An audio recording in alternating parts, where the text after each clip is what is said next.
नमस्कार, मैं पलक त्रिवेदी और आप देख रहे हैं टीवी 24 नेटवर्क। जहां एक तरफ कांग्रेस बड़े बड़े दावे करती रही कि इंडिया गठबंधन बहुत ही मजबूत गठबंधन, जिसकी खोखली पोल हरियाणा चुनाव के नतीजों ने खोल दी। यूपी में 10 सीटों पर उपचुनाव होने हैं, जिनमें से कांग्रेस को अब तक एक भी सीट हाथ नहीं लगी। वहीं समाजवादी पार्टी ने 6 प्रत्याशियों की लिस्ट जारी कर दी, जिससे साफ जाहिर है कि समाजवादी पार्टी कांग्रेस को उपचुनाव में सीट देने के मूड में नहीं है। इसकी वजह है हरियाणा विधानसभा चुनाव में समाजवादी पार्टी को एक भी सीट नहीं मिलना।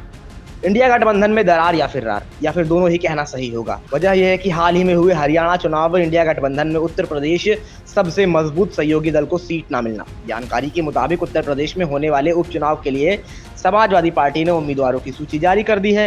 इनमें से 6 सीटों पर सपा ने अपने प्रत्याशियों के नाम घोषित किए हैं। आपको बताते चले कि सपा ने करहल से तेज प्रताप यादव, मिल्कीपुर से अजीत प्रसाद, फूलपुर से मुस्तफा सिद्दीकी, कटहरी से शोभावती वर्मी, मंझवा से ज्योतिविंद और सीसामऊ से नसीम सोलंकी को उम्मीदवार बनाया है। सपा ने मीरापुर, कुंदरकी, गाजियाबाद, सदर और अलीगढ़ की खैर सीट पर उम्मीदवारों के नाम होल्ड कर दिए हैं। उत्तर प्रदेश में चुनावी सरगर्मियां तेज हो गई हैं और जहां पर सपा जो है इसमें बढ़ चढ़कर हिस्सा ले रही है और उपचुनाव जो है हम सभी को पता है बिल्कुल सामने खड़े हैं, जिसमें सपा ने अपने 6 प्रत्याशी मैदान में उतार दिए हैं, जिनके नाम उन्होंने घोषणा कर दिए, जिनके नामों की। अब अगर बात करें कांग्रेस और सपा की या फिर उनके इंडिया गठबंधन की, तो कांग्रेस बड़े बड़े दावा करती है कि हमारा जो गठबंधन है बहुत मजबूत है, सारी चीज़ें हैं।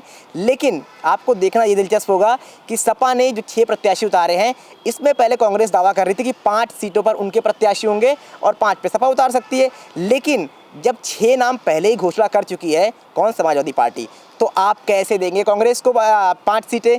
तो ये अपने आप में बड़ा सवाल बन चुका है कि अब किस तरह से ये चीज़ें आगे चलेंगी। अब अगर हम 10 प्रमुख सीटों की बात करते हैं इन उपचुनावों में, तो यहाँ पर कटहरी, मिल्कीपुर, ये सब जो बड़ी सीटें हैं, इन पर देखना दिलचस्प होगा कि यहाँ पर क्या नतीजे आते हैं। क्योंकि जिस तरह से अब समीकरण बन रहे हैं, मुझे नहीं लग रहा है कि सपा कांग्रेस को बहुत ज़्यादा मैदान में उतरने का मौका देने वाली है इस चुनाव में, क्योंकि 6 प्रत्याशी उन्होंने पहले ही जाहिर कर दिए हैं कि उनके कौन से होंगे।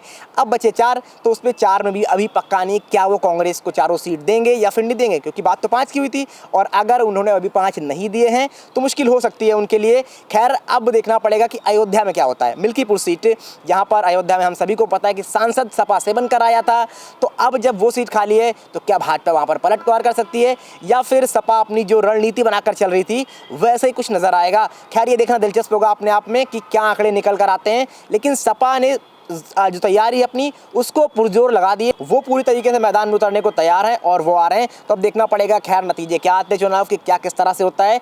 ये इंडिया गठबंधन का आपसी मतभेद है, किस तरह से वो सुलझा पाते हैं, नहीं सुलझा पाते। और अगर नहीं सुलझता है तो कांग्रेस जो बड़े बड़े अपने इंडिया गठबंधन के दावा करती है वो धरे के धरे रह जाएंगे और ये ना हो ये इंडिया गठबंधन को भी चोट पहुँचाएगा और इंडिविजुअली रूप से भी किसी एक पार्टी को भी चोट पहुँचाएगा, चाहे सपा की बात कर ले, कांग्रेस की बात कर लें।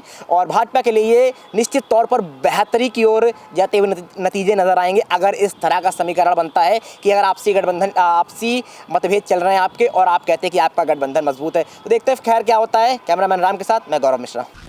सपा ने इस बार भी उपचुनाव में परिवारवाद को तवज्जो दी है। कुंदरकी में वर्ग परिवार अपने करीबी की पैरवी में जुटा है, जबकि मुरादाबाद से पूर्व सांसद एसटी हसन यहां से अपने लिए टिकट चाह रहे हैं। इसी तरह अलीगढ़ और मीरापुर में भी मारामारी की स्थिति है। वहीं उम्मीद जताई जा रही है कि गाजियाबाद सदर सीट सपा कांग्रेस को दे सकती है। हालांकि कांग्रेस की डिमांड 5 सीटों की है, वहीं सत्ता पक्ष को समाजवादी पार्टी के लिए ऐलान से लग रहा है कि गठबंधन सपा के लिए एक खेल है, जो एक चुनाव में खेलती है तो दूसरे चुनाव में मन बदलने पर नहीं। हरियाणा के चुनाव परिणाम के बाद से समाजवादी पार्टी के नेता और प्रवक्ता जिस तरह से कांग्रेस की आलोचना कर रहे हैं, उससे स्पष्ट हो रहा है कि गठबंधन में गांठें अब बहुत गहरी पड़ गई हैं। वैसे भी समाजवादी पार्टी का पुराना ट्रैक रिकॉर्ड है कि जिसके साथ भी गठबंधन एक चुनाव में करते हैं, अगले चुनाव से पहले ही गठबंधन तोड़ देते हैं। और इस तरह से उन्होंने फूलपुर को लेकर के, मझवा को लेकर के अपने कैंडिडेट डिक्लेयर कर दिए हैं। ये स्पष्ट है कि अब सपा और कांग्रेस का गठबंधन ठीक नहीं है। समाजवादी पार्टी उनके साथ अब अपमानजनक व्यवहार करेगी, जैसा अपमानजनक व्यवहार कांग्रेस पार्टी ने हरियाणा में अखिलेश यादव जी के साथ किया था। लेकिन वो गठबंधन करे या ना करे, भारतीय जनता पार्टी अपने गठबंधन के साथ बहुत मजबूती के साथ तैयार है। हमें हरियाणा में जिस तरह का आशीर्वाद मिला है, उससे कार्यकर्ताओं का आत्मबल और बढ़ा है। हम उपचुनाव में सभी की सभी सीटों पर राष्ट्रीय जनतांत्रिक गठबंधन के प्रत्याशी जीत हासिल करेंगे। ऐसे ही तमाम खबरों के लिए देखते रहिए टीवी 24 नेटवर्क।